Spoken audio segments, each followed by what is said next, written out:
पुढच्या महत्त्वाच्या बातमीकडे वळतोय। सण उत्सवांवरून संभाजी ब्रिगेडनं आरएसएसवर टीकास्त्र लागलेलं आहे। आरएसएसची मंडळी खोटा इतिहास पसरवतात असं संतोष शिंदे यांनी म्हटलंय।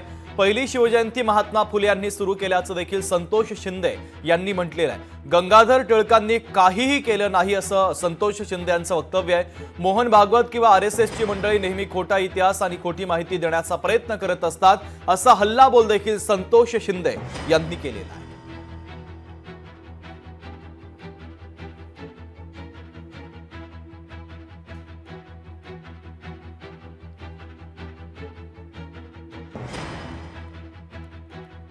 तर बाळ गंगाधर टिळकांनी काहीही केलं नाही असं संतोष शिंदे यांनी म्हटलं। मोहन भागवत किंवा आरएसएसची मंडळी नेहमी खोटा इतिहास आणि खोटी माहिती देण्याचा प्रयत्न करतात असं संतोष शिंदे यांनी म्हणत आरएसएसवर हल्लाबोल केलेला आहे।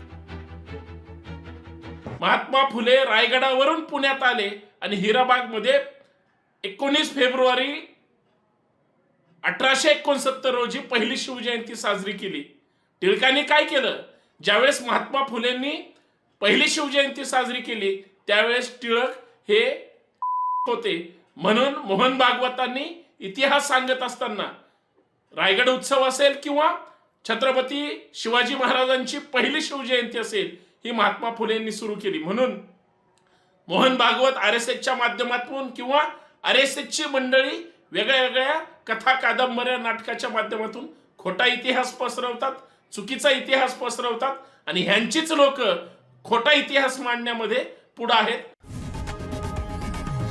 लोकशाही मराठी ऐका, पहा, जागरूक रहा।